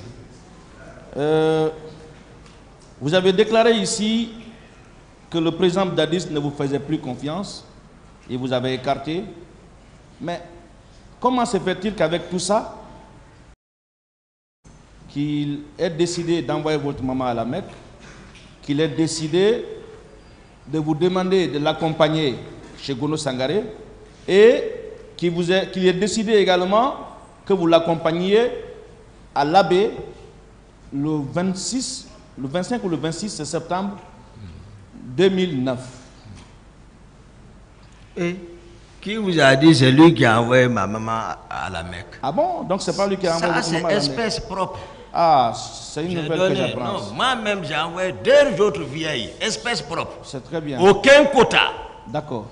Ne m'a été accordé. D'accord. Alors, aucun. D'accord. Moi j'ai payé pour ma mère et pour 2 autres mamans. D'accord. Et ils sont partis à la Mecque. Personne d'autre ne m'a... D'accord. Alors, comment est-ce que vous expliquez, ou quelle explication trouvez-vous à cela, que vous dites que le président ne vous fait pas confiance? Mais curieusement, c'est lui qui vous demande de l'accompagner chez Gono Sangaré. Et c'est vous qui l'accompagnez également à l'Abbé. Comment expliquer ça s'il n'y a pas de confiance, s'il n'y a pas d'admiration, et à quelques jours des événements du 28 septembre 2009? Maître, ça c'est à sa discrétion. Moi je vous dis, quand tu veux faire mal souvent à quelqu'un, je vous dis, bon, il faut dire, tu ne vas pas dire chat. Tu dis mouche, mouche, sinon il va fuir. Si tu le nommes, il va fuir. Donc, moi voilà, je dis restons dans le contexte. Moi je vous donne les faits. Moi, on est dans le contexte. Voilà, je vous explique les faits. On est dans le contexte, hein? Les questions viennent, hein? Ne vous en faites pas. Merci. Qui a choisi les éléments qui devraient accompagner le président de la République à l'Abbé? Non, le salon, c'est moi qui choisis. Très bien. Le salon bouge, je vous ai dit, le salon bouge lorsque le président bouge. Je l'ai toujours dit. Je continue. La question est répondue. Vous dites que vous n'étiez plus en odeur de sainteté avec le président, c'est-à-dire que vous n'étiez plus en bon terme. Mais dans la matinée du 28 septembre 2009, vous avez été appelé par le président. Comment le président peut vous appeler dans cette matinée et demander à vous en rencontrer si vous n'étiez pas en odeur de sainteté ce matin? Oui, je l'ai dit ici. J'ai dit à cette barre, lorsque tout va bien, c'est-à-dire Toumba n'est pas appelé en ce moment, après le 3e trimestre, le 1er trimestre. Je disais tout allait bien. Mais depuis lors, c'est lorsque tout va bien, je l'ai dit ici. Si tout n'allait pas bien, appelez Toumba. Il va venir. J'ai dit non, ce jour j'ai été clair. Ils sont ici. J'ai dit personne ne sort quitter ici. C'est de ça, ils sont partis le dire. Il dit appelez Toumba, c'est capitaine Marcel qui est venu me chercher. Je suis parti les trouver dans sa chambre et il est... Ah là, l'état dans lequel il se trouve, vous ne savez pas. C'est là que j'ai encore évalué. J'ai dit non, personne ne sort. Vous ne sortez pas, restons. Il dit non, moi je les ai laissés. C'est lui qui sait pourquoi il est sorti. Il a donné l'ordre. Qui il a donné l'ordre? C'est lui qui sait. Moi, vous savez, vous pensez que c'est le fait d'un hasard que j'ai dit le président Dadis de me demander excuse? Si c'est moi, vous-même vous remarquez, même si je déplace les mots, je suis le premier. Même sur certaines choses qu'on ne me demande pas, quand ça me ronge, je le dis. C'est hélas Mamadou Silla, je n'avais pas besoin de dire, je le dis. Là où il a confiance. Bien, vous avez aussi déclaré ici qu'après l'arrestation du colonel Aïdor et ses adjoints, le président Moussa Dadis est devenu le commandant du régiment et le général Sekouba Konaté son adjoint. Est-ce qu'il a pris un acte pour entériner cette nomination? S'il n'a pas pris acte, la faute revient à qui? Parce que c'est lui qui est le commandant. Est-ce qu'il a pris un acte? Je ne sais pas. Il a dit, nous étions 3.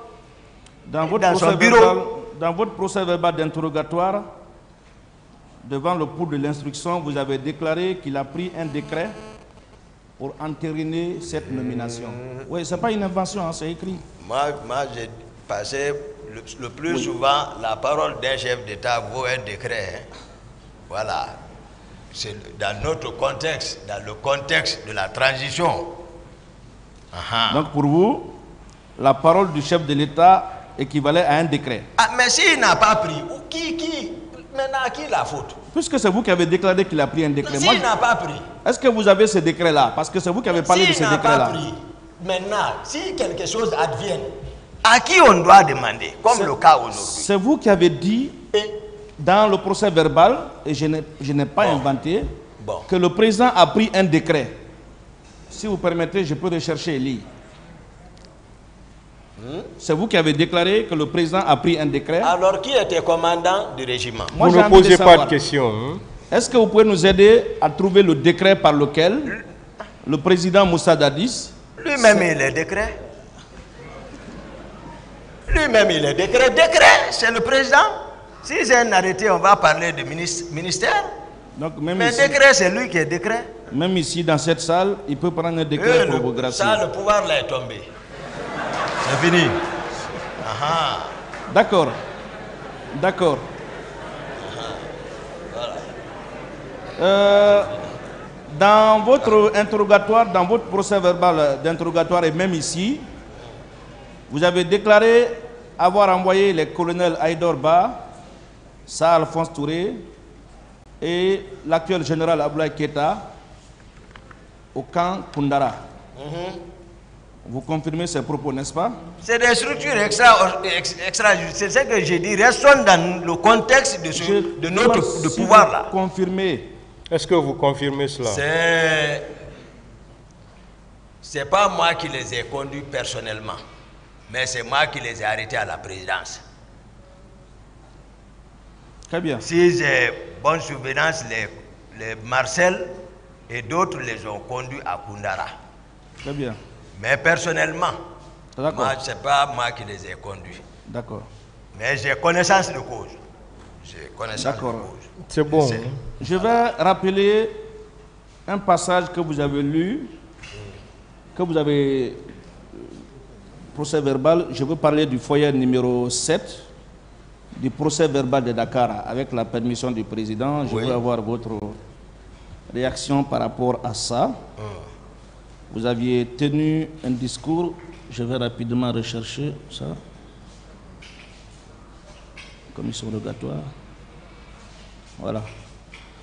Je viens sur le foyer numéro 7 du procès verbal de Dakar. Vous aviez déclaré ceci et je vais lire en haute et intelligible voix. Je leur ai demandé qu'est-ce qu'ils faisaient à cet endroit.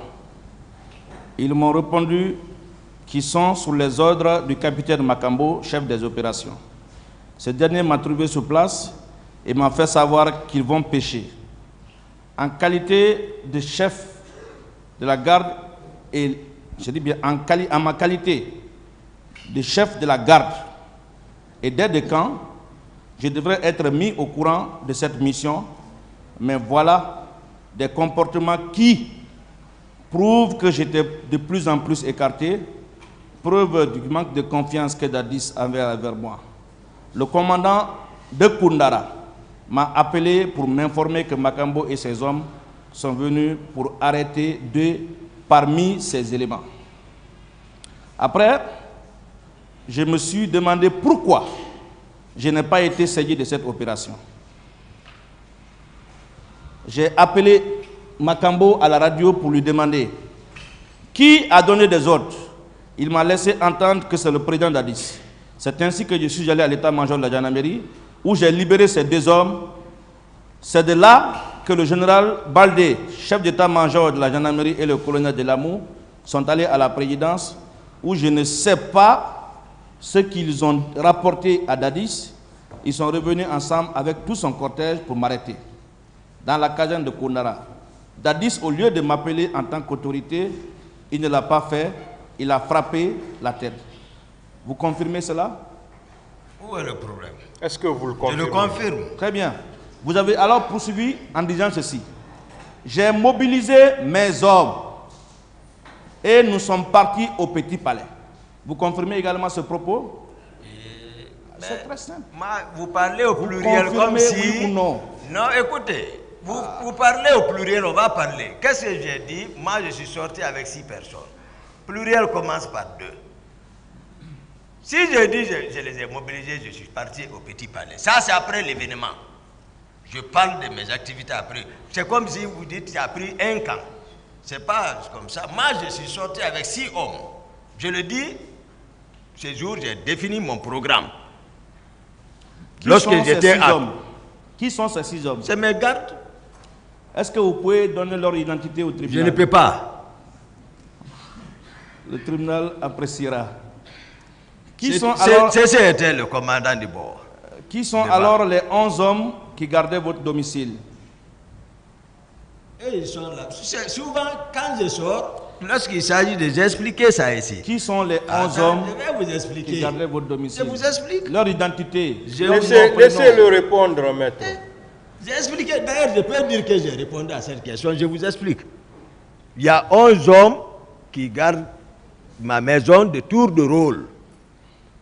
Où, en sortant, j'ai dit ici, je prends 6, les 5 restent. Et je sors avec ceci. Avec ceci que moi je bouge. Donc ceci fait partir. Donc Jeannot Destin fait partie, celui qu'ils ont tué. Moi je ne déplace pas le salon du président. Ceux-ci sont, voilà, ceux-ci sont là-bas avec le commandant du salon. Mais c'est moi, ceux-ci, lui je ne bouge pas, il a mes clés de maison et téléphone. Jeannot Destin, c'est lui qui contrôle mon salon. Donc en sortant, j'ai dit, bon, voilà. Si s'embarque, c'est devant. Souvent, moi, je prends la direction et les autres derrière, je sors. Voilà. Donc, on ne connaît pas les noms et les prénoms de ces 6 hommes. Ah, j'ai donné quelques noms. Ça fait maintenant 13 ans, 14 ans, je ne suis pas en contact avec eux. Qui a affecté ces 6 hommes-là à votre domicile? Hein? Qui a affecté ces 6 hommes à votre domicile? À la présidence là-bas. Ce n'est pas à quartier, c'est à la présidence, à l'enceinte. Moi, c'est à l'enceinte nous sommes. Peut-être que j'ai mal noté, le tribunal peut me corriger. Je crois avoir relevé dans vos propos ceci. Mon domicile était gardé par 11 hommes. Mais c'est ce que j'ai dit. Voilà, j'ai envie de savoir quelle est l'autorité militaire qui vous a affecté ces 11 hommes. Et moi-même, je ne suis pas autorité. C'est très simple, c'est vous qui l'avez fait ou c'est un autre, c'est pas compliqué. Quelle est l'autorité militaire qui l'avait fait? Hein? L'autorité qui l'avait fait. Mais moi-même, je suis autorité pour choisir mes gardes. Donc, il y a le régiment. C'est comme donc on est d'accord que c'est vous qui avez affecté les 11 hommes à votre domicile? Oui. Très bien. Oui. Ce qui veut dire, n'est-ce pas, que vous aviez l'autorité de faire des nominations en dehors du salon? Proposition. Moi, je vous parle de contexte. Vous allez loin. Je vous ai parlé. Vous modifiez, vous embellissez le pouvoir. C'est vous qui parlez de contexte. Ça, c'est je vous dis, non, pas de on est venu on est venu expliquer comment nous sommes venus, comment était l'armée, comment nous avons procédé à la prise du pouvoir. Maintenant, vous venez, vous regardez cette personne au pouvoir, vous voulez faire comme si, lui, voilà, Est-ce que je peux retenir que les la justice 11 était hommes au camp quand même. ont été affectés au domicile du commandant Aboubacar Toumba? Lorsque j'ai dit à domicile, les 15 mètres qui me séparent, moi je parle de domicile, les 15 mètres qui séparent, c'est le président. Est-ce que je peux retenir? Mais où est le problème? J'ai expliqué, j'ai répondu. J'ai posé une question simple. Mais vous j'ai répondez répondu, et puis on continue. Alors je ne réponds plus. D'accord, le tribunal a de toutes les façons retenu quelque chose. Attendez, monsieur Gakiti. Très bien. S'il vous plaît, calmez-vous. Merci. Ne soyez pas pressé. D'accord. Attendez qu'on vous pose la question. C'est ce que je vous répète toujours. Oui. Ne soyez pas pressé. Attendez la question. Allez-y, maître. Merci, monsieur le président. Vous aviez tout de même déclaré ici avoir recruté monsieur Alpha Amadou Baldé. J'ai recruté... Écoutez, je n'ai pas posé ma question. Calmez-vous, monsieur. Vous avez reconnu ici avoir recruté monsieur Alpha Amadou Baldé, gendarme de son état. J'ai envie de savoir, ce recrutement, c'était le recrutement dans l'armée ou au sein du régiment? Non, c'est dans l'armée. Très bien. Donc, est-ce que vous êtes aussi d'accord avec moi que c'est vous qui l'avez intégré au niveau du régiment? Oui ou non? C'est très simple. J'ai recruté Amadou lorsque j'étais médecin-chef de l'école de la gendarmerie de Sonfonia. Très bien, on continue. Donc, ça, c'était à l'occasion d'un recrutement des 3500 élèves gendarmes. Et j'étais le médecin-chef, la visite passait dans mes mains. C'est répondu, je peux continuer. Voilà. Vous reconnaissez l'avoir recruté à la gendarmerie, vous reconnaissez l'avoir recruté au sein du régiment. Alors, en tant que secrétaire, j'ai envie de savoir, il était secrétaire au service de qui? De mon salon. Très bien. Uniquement le salon? Oui, uniquement. Uniquement? Oui, oui, lui il est là. Alors, est-ce que vous pouvez dire au tribunal les attributions de Alpha Amadou Baldé en tant que secrétaire du salon? Mais lui, c'est un universitaire. Mais ça, j'ai besoin d'une commodité quand même dans mon bureau. Je n'ai pas besoin de dire ça. Vous pensez que Alpha Amadou Baldé peut dire des choses qui sont contraires à vos déclarations ici à cette barre? Mais hier, j'ai répondu à certaines de ces questions. Je réponds à la question, est-ce que vous pensez que M. Alpha Amadou Baldé, très proche de vous, une personne que vous avez recrutée à la gendarmerie, intégrée au sein du régiment, peut dire des choses qui sont contraires à vos allégations ici à cette barre? C'est une personne. Vous posez la question. Alors maintenant, je vous prie, Monsieur le Président, à la page 2 du procès verbal d'interrogatoire de M. Alpha Amadou Baldé. La question lui a été posée: au moment de votre arrestation, dans quel corps exercez-vous vos fonctions? Il a répondu comme suit: j'étais dans le régiment commando de la sécurité présidentielle. Vous confirmez cette information? Oui. Très bien. Une autre question lui a été posée: quel est le temps que vous avez fait dans ce corps que vous venez de citer? Il a répondu comme suit: j'ai travaillé dans ce corps de janvier à décembre 2009. En quelle qualité? Voici la réponse qu'il a donnée: le secrétaire du régiment. Et vous, vous déclarez ici qu'il était votre secrétaire, le secrétaire du salon. Est-ce que le régiment et le salon sont la même chose? J'ai dit les secrétaires de Toumba dans mon salon. C'est là-bas les matériels sont installés. Lui déclare qu'il était le secrétaire du régiment. C'est comme ça, il a compris. Et vous déclarez ici que vous n'étiez pas le commandant du régiment. Mais lui déclare qu'il était le secrétaire du régiment. Qu'en dites-vous? Bon, lisez toute sa déclaration. Je pour peux que lire je puisse alors. comprendre tout.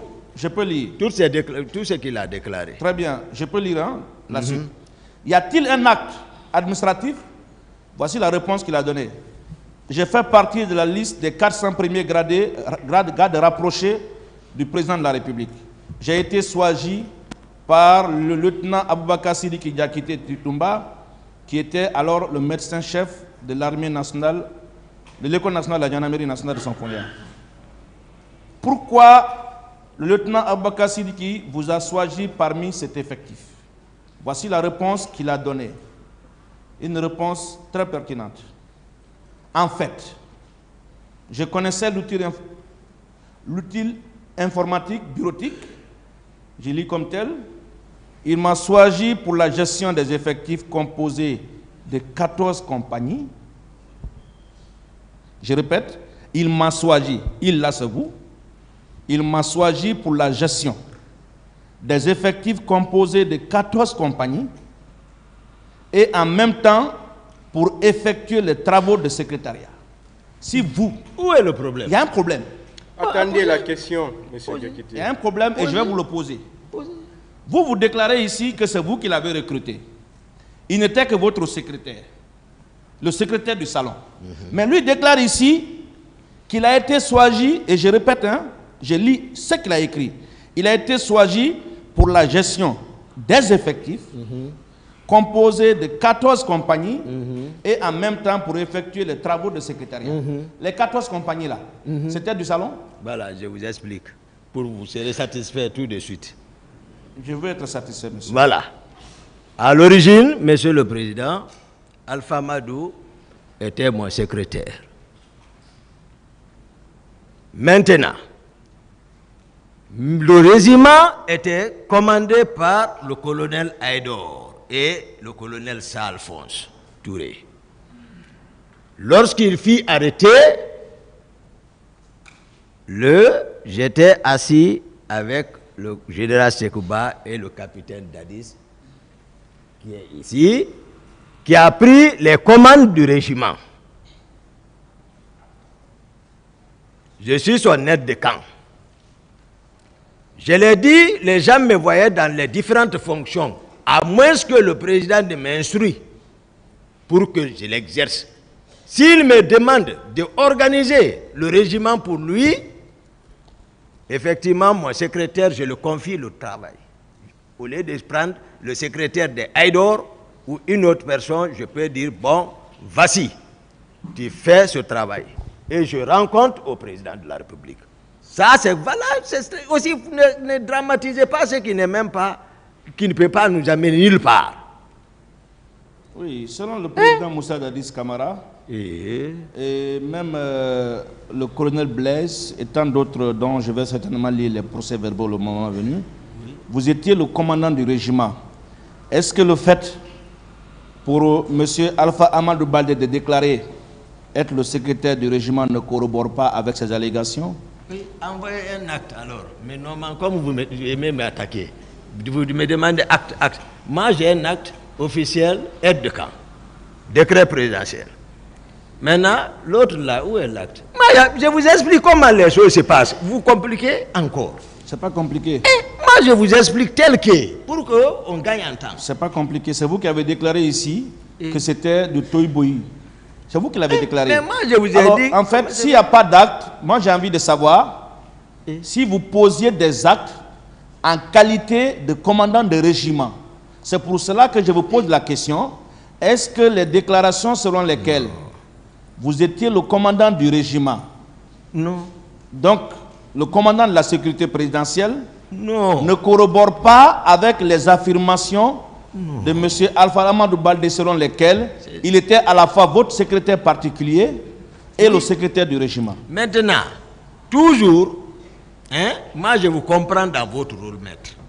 Parce que jusqu'à présent, vous n'admettez pas que le président Dadis, les attributions qui lui revenaient. Vous n'admettez pas. Et s'il est ça, j'ai été clair ici. Je ne suis pas aussi à côté de lui comme ça.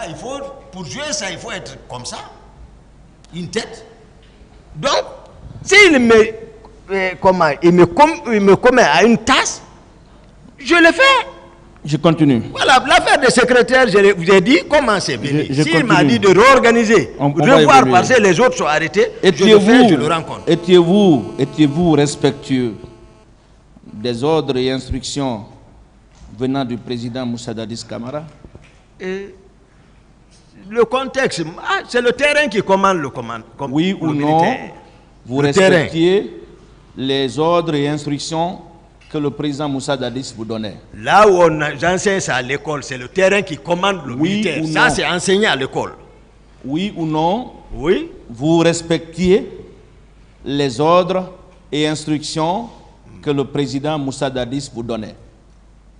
Si les ordres ne nuisaient pas, par exemple aux intérêts publics ou voilà, d'autres, là je peux exécuter. Mais si ça nuit, je ne l'exécute pas. Est-ce que une fois, le président Moussa Dadis vous a donné des ordres que vous n'avez pas respectés?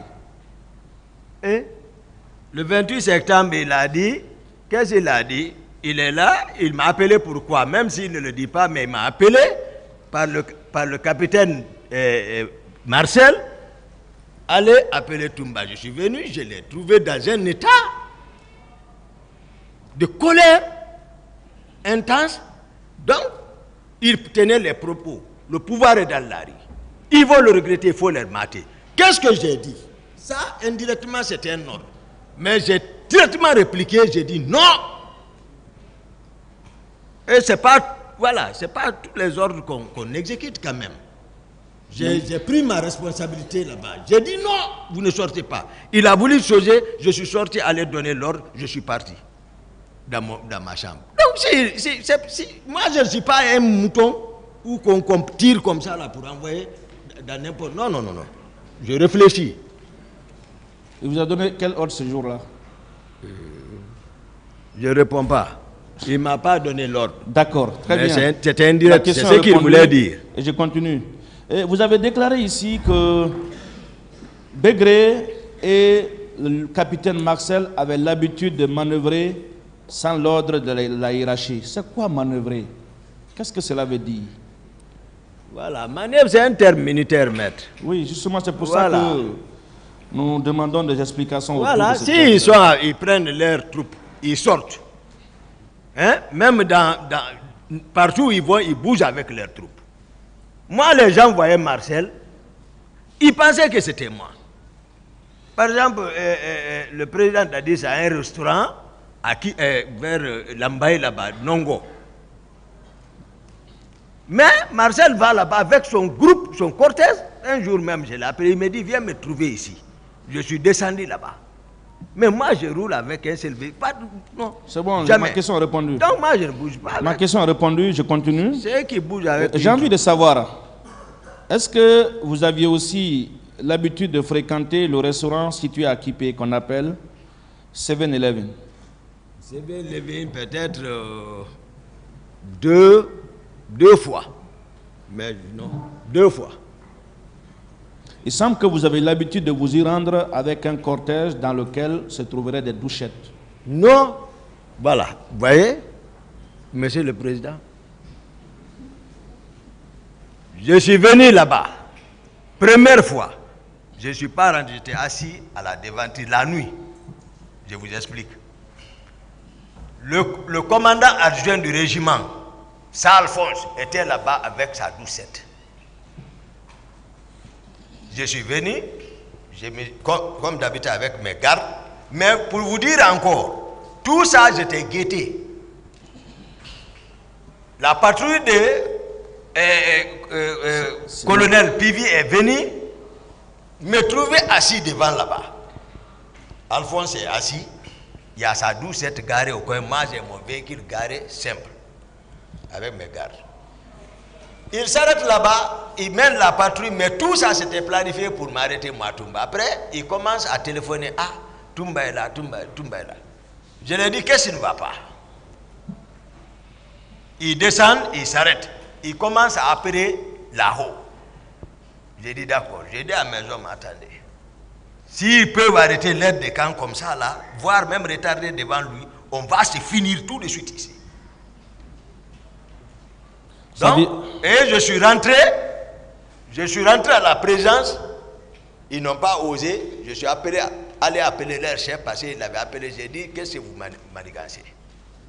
J'ai dit, donc à partir de l'instant, le rassemblement de la patrouille ne se tient pas à la présence, j'ai dit au colonel Pivi de dégager, d'aller au bataillon. D'autres questions? Oui, voilà. Je continue, Monsieur le Président. Moi, j'explique les faits. Sinon, je ne suis pas étranger dedans. C'est bon, la question est répondue.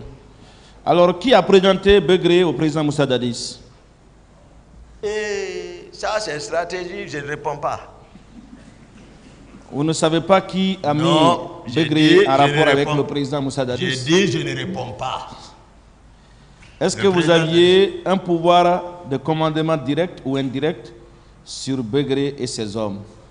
Begré et ses hommes, je vous ai dit. Est-ce que sa question est très simple. Posez la question. Je veux, avec la permission de Monsieur le Président, à la Cour, avec la permission de Monsieur le Président, je veux des réponses simples et courtes. On va avancer. Ça, c'est pas simple.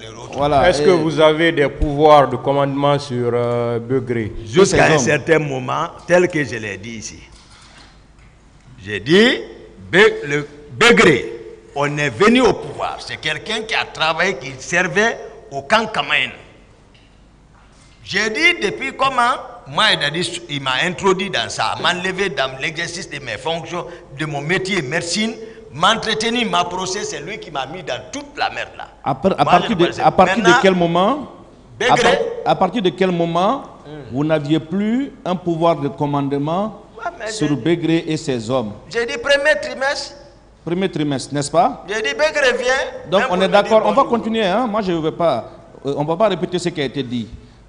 Nous sommes d'accord avec vous qu'à partir du premier trimestre, vous n'aviez plus d'autorité directe ou indirecte sur Begré et ses hommes. On peut s'en tenir à ça? Maître, c'est ça. Très bien.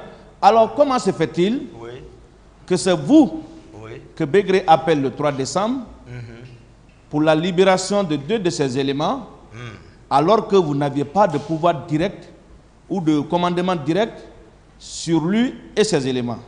Ce n'était pas, Begré ne m'a pas dit de libérer.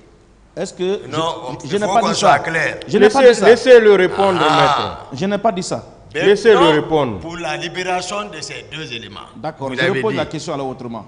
Non, je vais expliquer ça. Non, je repose la question, parce que là, c'est à mes questions. C'est à cause de mes questions que vous êtes là, monsieur.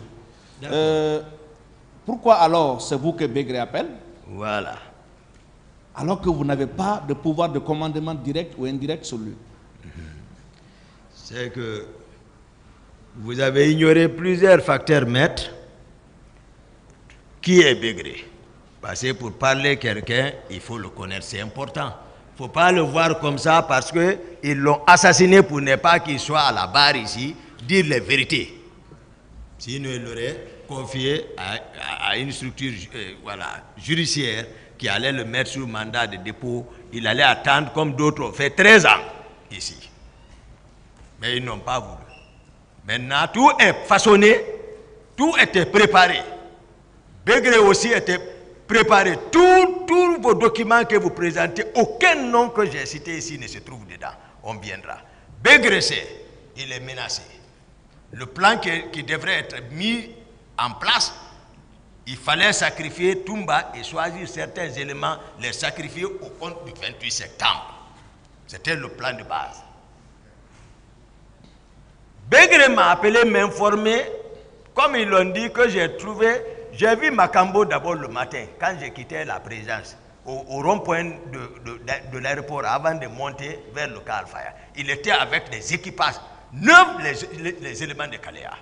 Tenue spéciale, au bord des véhicules, je suis venu garer, j'ai dit, comment va? Il dit, je suis en train de pêcher. C'est ce qu'il a dit. Effectivement, c'est vrai. Après, moi, je l'ai dépassé. Je suis descendu vers Tombo pour le sacrifice là. Donc, si Begré se rend compte qu'on a arrêté 2 de ces hommes, il m'a attiré mon attention et j'ai crié sur lui. Il est la personne morale de ces hommes.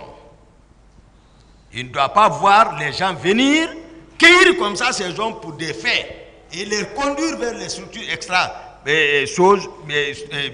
judiciaires. Pour quelle fin? Avec un billet de cours. C'était pour tromper. C'est comme on est en train de préparer depuis, c'est-à-dire masquer le 28 septembre. Pour dire, bon, voilà, c'est ceci, ou tuer certains, comme d'autres sont morts, voilà, c'est chanter, ou les livrer à la justice internationale, ou livrer ici, tromper la Guinée, ils sont au pouvoir. Monsieur le Président, voici tout. Monsieur le Président, ma question n'est pas répondue, je vais la reposer. Vous avez déclaré ici, avec d'ailleurs plus de détails, vous avez déclaré ici que Begré était au stade avec ses hommes. Ça, c'est consigné. Vous avez déclaré que vous-même, vous étiez au stade. Curieusement, 2 éléments de Begré sont arrêtés. Au lieu d'appeler le président de la République que vous déclarez être le responsable hiérarchique direct, c'est vous qui l'appelez. Pourquoi? Moi, je suis le responsable direct, le président, parce que nous, on n'arrête pas comme ça quelqu'un avec, de façon, si tu es militaire, on fait un choix transmis au chef, auquel le militaire relève. C'est ce chef-là qui procédera à l'interpellation à travers la police judiciaire qui le mettra, on ne le cherche même pas, mais seulement on donne l'information au chef, lui, à travers la gendarmerie, c'est eux qui vont venir. C'est eux qui sont habilités, la police judiciaire, c'est eux qui vont mener les enquêtes. Mais pas entre nous, qui sont tous visés par l'événement là, pas nous qui devons procéder à s'arrêter entre nous. Nous sommes qui? Et ils sont qui? Donc on est d'accord. Qui sont qui pour arrêter qui? On est d'accord d'après ce que je viens d'entendre. C'est une question de précision. Hein? Mais vous connaissez le droit mieux que moi, maître. Oui, ce que je dis est vrai. On discuter des faits. On ne parle pas de droit, on parle des faits. Hein? Le droit, c'est le tribunal qui va le dire. D'accord. On est donc d'accord que vous aviez déploré qu'on n'ait pas passé par vous pour interpeller ces 2 hommes. Oui, parce que là, je ne suis pas satisfait et je me permets de le retirer sous la permission du président. Vous étiez avec Begré au stade. Non. Avec ces éléments. Écoutez, je n'ai pas dit que c'est vous qui avez amené Begré là-bas. Je n'ai pas dit ça. C'est vous-même qui avez déclaré ici que Begré était au stade avec ses hommes. Vous l'avez vu. Vous apprenez? Non, je n'ai pas dit ça ici. Vous n'avez pas vu? Il y a les vidéos. Oui, il y a des vidéos. J'ai dit, je n'ai pas vu Begré. Mais je pense que Begré Cruel, ses hommes, étaient là-bas. J'ai dit, mon mouvement ne m'a pas permis de voir Begré. Qu'ils m'en sont donné acte au primitif. Vous pouvez vérifier. On va vérifier. Voilà. Mais moi, je l'avais déjà vérifié. Begré, voir Begré. Ce jour, je rappelle, et je ne sais pas si je me trompe, vous avez dit, Monsieur le Président, j'avais oublié. Begré était au stade. Oui. Et voir Begré fondé? Non, oui, ce n'est pas la même chose. Et le tribunal va certainement se reporter dans le primitif et vérifier. Alors, selon vous, qui a envoyé Begré et ses hommes au stade? Et qui était dans le salon en train de décider le premier pas? Le président? Le président, vous avez la preuve que c'est le... La preuve, est-ce que vous avez la preuve que c'est le président qui a envoyé Begré et ses hommes au stade? Je ne sais pas ce que vous appelez preuve, mais moi, les faits, c'est ce que j'explique tel que les choses se sont passées. Si c'est le président qui a envoyé Begré et ses hommes au stade, oui. Comment se fait-il que le président Begré n'appelle pas le président pour signaler l'interpellation de ces 2 éléments, mais c'est vous qui l'appelez? Ah, mais je vous ai dit, le Begré n'a aucun obstacle pour accès sur le président. Je le sais. Je l'ai dit ici même hier. Oui, Begré rentre. Laissez-le répondre, maître. Begré rentre, c'est le président librement. Mais le président non plus n'est personne, il n'a aucun pouvoir pour interpeller qui que ce soit ou de libérer qui que ce soit, le président.